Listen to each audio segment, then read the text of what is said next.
अस्सलाम वालेकुम दोस्तों, मेरा नाम मोहम्मद रियाज और आप देख रहे हैं हमारी हज 2025 की वीडियो सीरीज। दोस्तों, हज का पूरा ड्रा हो गया है, लोगों का सिलेक्शन हो गया है और जो लोग सिलेक्शन हो गया है वो लोग अपने अपने जो है कि पेमेंट और डॉक्यूमेंट की तैयारियों में लगे हुए हैं। और आपको बता देते हैं कि जो आपका हज कमेटी का जो एडवांस अमाउंट है, फर्स्ट इंस्टॉलमेंट है, पहली किस्त है, वो आपको 21 अक्टूबर 2024 से पहले या के दिन तक आपको जमा कर देना है। और आपके जो डॉक्यूमेंट्स है वो 23 अक्टूबर 2024 तक कैसे भी अपनी अपनी स्टेट हज कमेटी में पहुंचा देने हैं। तो दोस्तों, आज की वीडियो में हम लोग बात करने वाले हैं कि ऑनलाइन पेमेंट जो हज कमेटी की साइट से करना है वो किस तरह से करना है। तो वीडियो आखिर तक देखिए, इंशाल्लाह आपको फायदा होगा। दोस्तों, अगर आप हमारी वीडियो देखते हैं और हमारे काम को पसंद करते हैं और आपने अभी तक हमारे चैनल को सब्सक्राइब नहीं किया हुआ है तो जल्द से हमारे चैनल सब्सक्राइब कर लें और बेल आइकन को प्रेस कर दें, जिससे जो भी नई वीडियो आए उसका नोटिफिकेशन सबसे पहले आपको मिल जाए। तो दोस्तों, आज की इस वीडियो में हम लोग बात करने वाले हैं कि पेमेंट का जो मेथड अवेलेबल है हज कमेटी की तरफ से हाजियों को पेमेंट करने के लिए, पहला इंस्टॉलमेंट भरने के लिए। पहला तो हमने आपको बता दिया था पिछली वीडियो में, कैश का पेमेंट करना है, उसका स्लिप कैसे फिलअप करना है वो मैंने आपको बता दिया था। अगर आपने देखा नहीं तो वीडियो का लिंक डिस्क्रिप्शन में दिया गया है, आप वहां से वीडियो को देख सकते हैं। तो आज के वीडियो में लोग बात करने वाले हैं ऑनलाइन पेमेंट के बारे में। जो हज कमेटी की साइट पे ऑनलाइन पेमेंट का फैसिलिटी है उसको किस तरह से किया जा सकता है, उसमें क्या क्या फैसिलिटीज अवेलेबल है। तो चलिए कंप्यूटर की तरफ चलते हैं और देखते हैं कि ऑनलाइन पेमेंट किस तरह से कर सकते हैं। तो आज की वीडियो हम लोग समझने वाले हैं how to make online payment for Hajj 2025 through Hajj Committee of India website, that is www.hajcommittee.gov.in।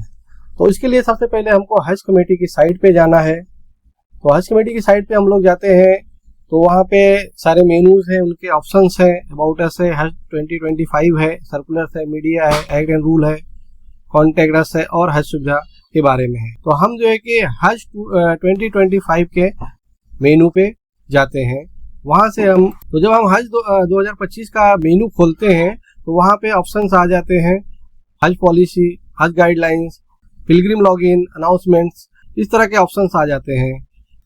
तो हमको जो है कि पिलग्रिम लॉगिन करना है, क्योंकि हमें अपना पेमेंट करना है, तो इसलिए हम जो है कि पिलग्रिम लॉगिन पे जाएंगे और वहाँ पे हम यहाँ पे पिलग्रिम लॉगिन पे जाएंगे और जो है कि उसके बाद अपना लॉगिन करेंगे, फिर हमारा जो डिटेल्स आगे आएगा। तो फिर इस तरह की विंडो आएगी जिसमें आपको अपना मोबाइल नंबर डालना है, जो भी आपने एप्लीकेशन करने के टाइम पे डाला हुआ था वो मोबाइल नंबर डालना है, आपका एमपिन डालना है यहाँ पे, और उसके बाद ये कैप्चा आपको यहाँ पे फिलअप कर देना है। फिर आपको यहाँ पे लॉगिन पे क्लिक करना है। तो लॉगिन पे जब आप क्लिक करेंगे तो आपका जो है कि डैशबोर्ड खुलेगा, आपका अपना प्रोफाइल खुलेगा, उसमें आपका ग्रुप आईडी, कवर नंबर, आपका कवर हेड का नाम और आपने जो एम्बार्केशन पॉइंट्स वगैरह लिखे हैं, तो ये सारी चीजें वहाँ पे आपको दिखने लगेंगी। तो आपको क्या करना है कि अब यहाँ पे एक ऑप्शन नीचे है मेक पेमेंट का। तो ये जो ऑप्शन है आपका मेक पेमेंट का, आपको इस पे क्लिक करना है तो आपका जो है कि ऑनलाइन पेमेंट का विंडो खुलेगा। तो जब हम इस पे क्लिक करते हैं तो हमारा जो है कि ऑनलाइन पेमेंट के लिए हमको ऑप्शंस वहाँ पे दिखने शुरू हो जाते हैं। तो जब हम उस पर क्लिक करते हैं ऑनलाइन पेमेंट पे तो यहाँ पे एक मेक पेमेंट की विंडो आती है। तो ये विंडो है कि आप यहाँ से पेमेंट कर सकते हैं। तो इसमें आपका डिटेल्स रहता है, आपकी आईडी रहती है, पासपोर्ट नंबर रहता है, पिलग्रिम का नाम रहता है, कवर नंबर रहता है, बैंक का जो रेफरेंस नंबर रहता है वो है, और उसके बाद आपका स्टेटस है, आप प्रोविजनली सिलेक्टेड है, कंफर्म है, वेटिंग लिस्ट है। वेटिंग लिस्ट वालों को पेमेंट का ऑप्शन नहीं है। तो ये जो है कि ऑप्शन खुलेगा। तो यहाँ पे आप जितने भी यहाँ बंदे रहेंगे, आपके पिलग्रिम्स रहेंगे, जितने हाजी आपके कवर में रहेंगे, उन सब का नाम यहाँ पे लाइन से आएगा, 1 से लेके 5 तक जितने लोग हैं उनका नाम, डिटेल्स पूरा आएगा। तो फिर आपको जो पेमेंट करना रहता है तो उनमें जो है कि यहाँ पे हमको सेलेक्ट करना रहता है, यहाँ पे टिक करना रहता है कि किसके सामने हम पेमेंट कर रहे हैं। अगर हमको एक का पेमेंट करना है तो हम एक के सामने सेलेक्ट करेंगे तो सिर्फ उसका पेमेंट का डिटेल हमको आएगा। अगर हमको सबका पेमेंट सेलेक्ट करना है, एक साथ में सबका करना है, तो हमको इस पे एक चेक बॉक्स पे सिंगल टाइम क्लिक करेंगे तो सबके सब साथ में सेलेक्ट हो जाएंगे। तो जब सबके सब सेलेक्ट हो जाएंगे उसके बाद हमको क्या करना है, अपना पेमेंट का डिटेल देखने के लिए हमको यहाँ पे आना है गेट ड्यूज को देखने के लिए। तो गेट ड्यूज जब हम करेंगे तो हमको पता चलेगा नेक्स्ट पेज पे कि हमारा पेमेंट कितना बाकी है। तो इस तरह से अगले पेज पे गेट ड्यूज पे क्लिक करने के बाद यहाँ पे आपको पेमेंट का डिटेल आ जाता है कि टोटल ड्यू अमाउंट कितना है। तो जितने लोगों को आपने सेलेक्ट किया है उतने लोग, जैसे 2 लोग हैं तो 2 लाख, जैसे 2 लोग थे तो 2 लोग 60,600 रुपया होता है फर्स्ट इंस्टॉलमेंट। जैसा कि आप सबको लोग को मालूम है कि 1,30,300 रुपया एक जन का, एक हाजी का पेमेंट है। तो आप यहाँ पे आ जाते हैं तो यहाँ पे आपको टोटल अमाउंट दिख जाता है। फिर यहाँ पे एक ऑप्शन है पेएबल अमाउंट। ये बहुत ध्यान देना दोस्तों, अगर आपका लिमिट कम है बैंक का, या जो है कि नेट बैंकिंग में आपका बैलेंस कम है, या उसकी लिमिट कम है डेली की एक्सपेंडिंग की, तो आप इसको यहाँ पे पार्ट पेमेंट भी कर सकते हैं। यानी आप यहाँ पे टाइप कर सकते हैं जितना अमाउंट आपको पे करना है। ये तो हो गया आपका टोटल अमाउंट, लेकिन ये जो पार्ट है वो यहाँ पे आप जो है कि चेंज कर सकते हैं, टाइप कर सकते हैं। आप 1 रुपया भी टाइप कर सकते हैं और पूरा का पूरा अमाउंट भी टाइप कर सकते हैं। तो जितना आप पेमेंट करेंगे, करना है आपको बैंक से उतना ही। जैसे आपको मल्टीपल अलग अलग बैंक से बैलेंसेस है, अलग अलग बैंक में आपके बैलेंसेस है, अलग अलग बैंक से आप पेमेंट करना चाहते हैं, तो आप जो है कि यहाँ पे पार्ट पेमेंट भी कर सकते हैं। जैसे 1 लाख एक अकाउंट से किया, 1 लाख दूसरे अकाउंट से किया, फिर बाकी का बैलेंस दूसरे अकाउंट से, तीसरे अकाउंट से किया, तो इस तरह से आप कर सकते हैं। तो 3 बार में ये पेमेंट कर सकते हैं, 2 बार में कर सकते हैं, 4 बार में कर सकते हैं, जैसा आपको सुविधा हो, जिस तरह से आपको बैलेंस हो। तो यहाँ पे हम लोग जो है कि टाइप करना अगर हमको है तो यहाँ हम टाइप कर सकते हैं। तो जैसे कि अभी यहाँ पे हम टाइप कर दिए कि अभी हमको एक ही जन का पेमेंट करना है, या भले यहाँ पे दोनों का सिलेक्शन है लेकिन हमको पेमेंट इतना ही करना है, 1,30,000 ही करना है, तो हमने यहाँ पे टाइप कर दिया। तो ये टाइपेबल है, ये चेंजेबल है, जितना चाहिए उतना आप यहाँ से पेमेंट सेलेक्ट करके कर सकते हैं, इंटर करके कर सकते हैं। 50,000 भी कर सकते हैं, 10,000 भी कर सकते हैं, जैसा आपको चाहिए उस तरह से आप पेमेंट कर सकते हैं। ये होने के बाद फिर हमारे पास है ये पेमेंट का गेटवे, मतलब किस गेटवे के थ्रू हमको पेमेंट करना है। तो यहाँ पे है SBI का एक ही ऑप्शन है इस साल में, पे वाया SBI। तो SBI के थ्रू पेमेंट करना, ये पेमेंट का गेटवे है, SBI का अकाउंट होना जरूरी नहीं है। ये गेटवे खुलेगा तो उसके बाद आपको बैंक का ऑप्शन इंशाल्लाह आएंगे। तो यहाँ पे आपको इसका पेमेंट का गेटवे पे क्लिक कर देना है। तो जब आप इसको गेटवे पे क्लिक करते हैं तो ये वाला पेज आपको यहाँ पे आ जाता है। तो ये पेज आ जाता है आपको। तो इस पेज को जो है कि आप प्रॉपर ध्यान से पढ़ लें। उसमें ऑप्शंस है, एक तो आपको डेबिट कार्ड, क्रेडिट कार्ड का ऑप्शन है, फिर नेट बैंकिंग का ऑप्शन है, और उसके बाद NEFT का ऑप्शन है। 3 ऑप्शन यहाँ पे अवेलेबल हैं। तो सबसे पहला ऑप्शन है डेबिट कार्ड का। तो डेबिट कार्ड का अगर हम पेमेंट करने की कोशिश करेंगे डेबिट कार्ड के थ्रू, तो हम जो है कि उस पे डेबिट कार्ड पे क्लिक करेंगे और उसका जो डिटेल है वो आ जाएगा। यहाँ पे आपको आपका कार्ड का नंबर यहाँ पे आपको डाल देना है, यहाँ टाइप कर देना है आपका कार्ड का नंबर। फिर जो है कि कार्ड का नेम आपका आएगा यहाँ पे। फिर यहाँ पे मंथ, एक्सपायरी डेट जो आपका होता है, वैलिड डेट कब तक का वैलिड है, जैसे मंथ और ईयर यहाँ पे लिखा रहता है। जैसे 11वां महीना है और 2024 है या 2026 है, इस तरह से यहाँ पे डिटेल आ जाएगा। फिर यहाँ पे आपको CVV नंबर जो डालना रहता है, आपका सीक्रेट कोड वहाँ पे लिखा रहता है, वो डाल देना है।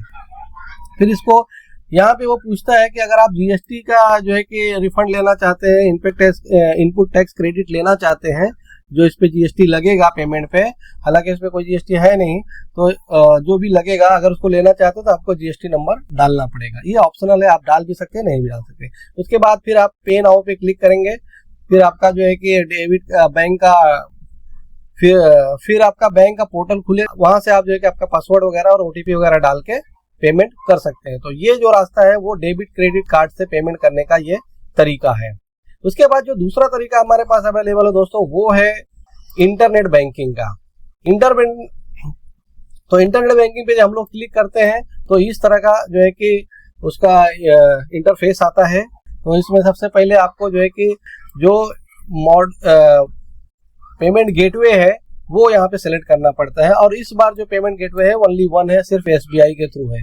तो आप यहाँ पे क्लिक करेंगे तो यहाँ पे आप नीचे देख सकते हैं, यहाँ पे बैंक की लिस्ट आएगी यहाँ से कि कौन कौन सा बैंक से पेमेंट अवेलेबल है।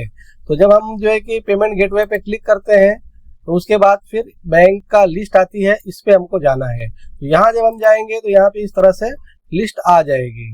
तो इस लिस्ट में से हम अपना बैंक देख लेते हैं। जैसे कि हमारा बैंक है HDFC बैंक, तो हमने ये सिलेक्ट किया। आप इस लिस्ट में से जो भी आपका बैंक है वो लिस्ट जो है कि सिलेक्ट कर लें, उस बैंक को सिलेक्ट कर लें। उसके बाद सीधा आप जो है कि पे नाउ पे इस पे आपको क्लिक करना है। तो जब आप पे नाउ पे क्लिक करेंगे तो नेक्स्ट वो जो है कि बैंक के पोर्टल पे ले जाएगा, जो आपका बैंक है, जिस बैंक को आपने सिलेक्ट किया था उसके पोर्टल पे ले जाएंगे। तो वहां पे जो है कि फिर आपका ID पासवर्ड वगैरह बैंक वाला मांगे, जैसे आप नेट बैंकिंग नॉर्मल करते हैं। तो आप अपना जो भी डिटेल है यहाँ पे ID डाल के, उसके बाद आगे पासवर्ड डाल के, OTP वगैरह जैसा भी आपका सिक्योरिटी है उस तरह से डाल के क्लिक करके पे कर दें। जब वो पेमेंट कंप्लीट हो जाएगा तो वापस से जो है कि हज कमेटी की साइट पे आ जाएगा, और वहां पे आपको जो है कि वो बैलेंस दिखाने लगेगा कि आपका बैलेंस पूरा पेड हो गया, या जितना भी आपने पेमेंट किया उसके अलावा बैलेंस दिखेगा।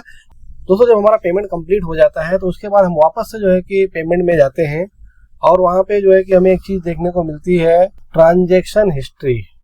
ये ट्रांजैक्शन हिस्ट्री हमको यहाँ पे देखने को मिलती है। ये ट्रांजैक्शन हिस्ट्री का रीज़न ये क्या काम है वो हमको बता देते हैं कि इसके अंदर जितना भी आप पेमेंट करेंगे, मतलब जो भी आप पेमेंट यहाँ पे करेंगे आज से लेके हज के कंप्लीट होने तक, सारा पेमेंट का डिटेल ऑनलाइन हो या ऑफलाइन हो, सबका डिटेल, सबकी रिसीट यहाँ से निकलेगी। तो ये बहुत ही काम की चीज़ है। तो हम लोग इस पर अगर क्लिक करते हैं तो हमें जो है कि एक इस तरह का विंडो मिलता है, ट्रांजैक्शन हिस्ट्री, और यहाँ पे जितनी बार पेमेंट किया होगा वहाँ पे वो उतनी जो है कि एंट्रीज यहाँ पे दिखेंगी, 1 2 3 4 जितनी भी होंगी।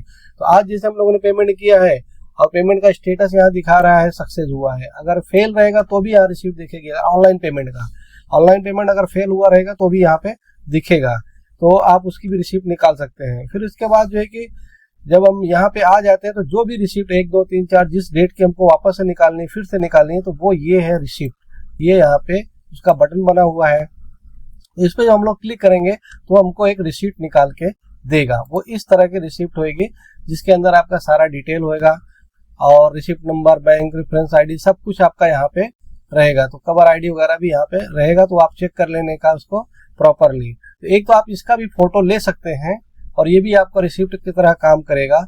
दूसरा ये है कि इसको आप यहाँ से प्रिंट कर सकते हैं। अगर आप यहाँ से प्रिंट करते हैं तो एक पीडीएफ फाइल जनरेट होगी, एक पीडीएफ फाइल बन के मिलेगी आपको। तो अगर हम लोग उस पर क्लिक करते हैं तो इस तरह की एक पीडीएफ आ जाएगी, ये क्लीन पीडीएफ आ जाएगी, इसमें भी वही डिटेल सारे रहेंगे।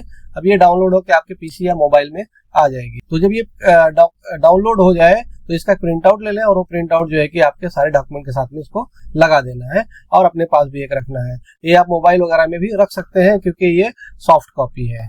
तो ये प्रोसेस था जो कि इंटरनेट बैंकिंग थ्रू। अब एक और जो ऑप्शन है वो है एनईएफटी के थ्रू। जो एनईएफटी हम लोग बैंक में देते हैं, चालान भरते हैं, ये उसका रास्ता है। यहाँ पे आपको जो है कि आपका मोबाइल नंबर डालना है और यहाँ पे ईमेल आईडी डालना है।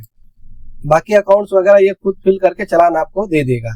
फिर जैसे पे नाउ पे आप क्लिक करेंगे तो इस तरह का चालान जो है कि आपको डाउनलोड हो जाएगा, एनईएफटी का चालान। इसमें बैंक का डिटेल वगैरह सारा चीज है, स्टेट बैंक ऑफ इंडिया का, हज कमेटी का अकाउंट नंबर, सारी चीजें हैं। आपको कुछ करने की जरूरत नहीं, इसका प्रिंट आउट लेना है और आप अपनी बैंक में ले जाके वहां पे जो है कि अपना चेक वगैरह देके इसको पेमेंट करवा सकते हैं। ये एनईएफटी के लिए है। तो ये जो है कि 3 जो ऑप्शन है पेमेंट के, वो तीनों मैंने आपको बता दिए दोस्तों। इस तरह से आपको अपना पेमेंट कर लेना है। और साथ ही साथ ये भी बताता चलूं कि इसके बाद जो भी आएगा, सेकंड इंस्टॉलमेंट, थर्ड इंस्टॉलमेंट, सबका पेमेंट इसी तरीके से हज कमेटी की वेबसाइट पे, यहीं पे जाके पेमेंट गेटवे पे जाके आपको करना है। इसके लिए कोई अलग काम आपको नहीं करना है। अलग जो पेमेंट आएगा सेकंड और थर्ड, उसके लिए कोई अलग से सिस्टम नहीं आएगा, सब ऐसे ही आएगा। और जो लोगों ने कैश का पेमेंट किया था उनका भी वही रिसीप्ट चलेगी, वही स्लिप चलेगी। अब कोई नई स्लिप नहीं आएगी। सेकंड इंस्टॉलमेंट भी वैसे ही भरना है, थर्ड इंस्टॉलमेंट भी वैसा ही भरना है। तो दोस्तों आपने देखा कि पेमेंट जो है कि हज कमेटी की वेबसाइट पे ऑनलाइन पेमेंट किस तरह से करना है। तो दोस्तों आप जो है कि अपना पेमेंट जल्दी से जल्दी हज कमेटी की वेबसाइट पे ऑनलाइन करना है तो ऑनलाइन कर लें, या ऑफलाइन जो है कि करना है तो आप स्टेट बैंक ऑफ इंडिया में या यूनियन बैंक ऑफ इंडिया में जो है कि कैश स्लिप के जरिए पेमेंट कर लें। आपका पेमेंट का जो लास्ट डेट है वो है 21 अक्टूबर 2024 और आपके जो डॉक्यूमेंट जमा करने हैं अपनी अपनी स्टेट हज कमेटी में वो है 23 अक्टूबर 2024। तो दोस्तों ये थी वीडियो आज की ऑनलाइन पेमेंट कैसे करना है उसके बारे में। उम्मीद करते हैं वीडियो आपको इन्फॉर्मेटिव लगी है। वीडियो को लाइक करें, शेयर करें, हमारे चैनल को सब्सक्राइब कर लें, हमारे व्हाट्सएप ग्रुप को जो ज्वाइन कर लें जिसमें आपके सवालों के जवाब दिए जाते हैं। इस वीडियो में बस इतना ही। अपना ख्याल रखिएगा, मिलते हैं अगली वीडियो में। अस्सलाम वालेकुम।